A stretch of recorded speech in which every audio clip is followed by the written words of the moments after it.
So students, our next question is that why ionic compounds do not conduct electricity in a solid state। मतलब जो हमारे ionic compounds हैं वो electricity को conduct क्यों नहीं करते हैं इन द सॉलिड स्टेट। देखिए, जब हमने अपने आयनिक कंपाउंड्स के बारे में बात की थी तब हमने ये पढ़ा था कि जो हमारे आयनिक कंपाउंड्स हैं दीज हैव, मतलब इनके बीच में कहीं ना कहीं बहुत स्ट्रॉन्ग बॉन्डिंग है। अगर हम NaCl की बात करें, ये भी अपने आप में एक आयनिक कंपाउंड है और इनकी बीच की strong intermolecular forces of attraction है। इनकी जो इलेक्ट्रोस्टैटिक फोर्स ऑफ अट्रैक्शन है इनके बीच की, मतलब Na और Cl, एक मेटल है एक नॉन मेटल है, तो due to the presence of opposite charges इनके बीच में जो इलेक्ट्रोस्टैटिक बॉन्डिंग है वो बहुत ज़्यादा है।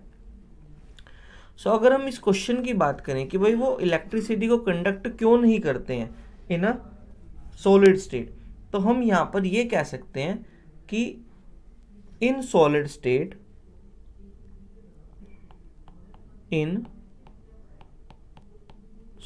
State availability,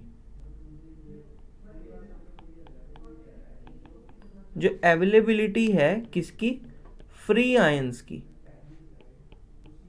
is not possible.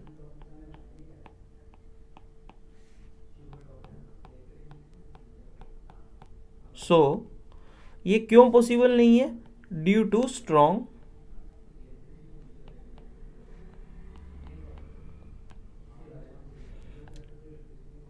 Electrostatic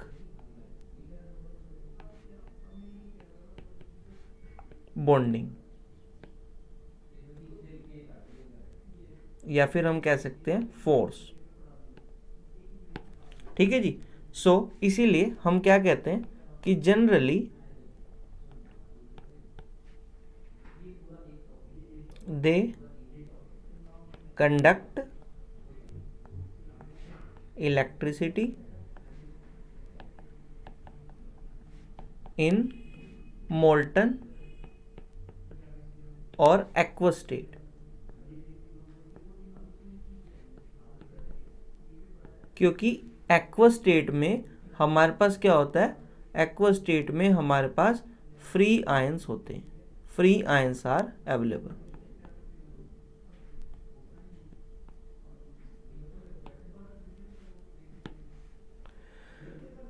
Here we have next question, why do ionic compounds have high melting point। Generally ionic compounds जो हैं उनका हाई मेल्टिंग पॉइंट क्यों होता है। देखिए, इसका भी रीज़न क्या रहेगा, क्योंकि जो हमारे आयनिक कंपाउंड हैं, ionic compounds have high melting point due to strong electrostatic force of attraction।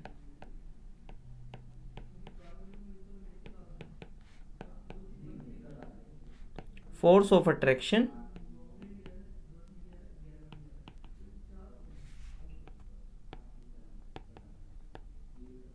between oppositely charged ions।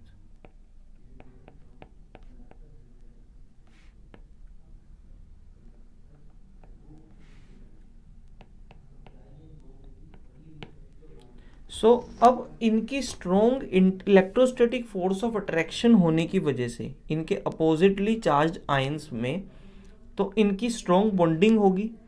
So therefore this implies इनकी स्ट्रॉन्ग बॉन्डिंग है, तो स्ट्रॉन्ग बॉन्डिंग होगी तो उस बॉन्ड को तोड़ने के लिए it require the high energy.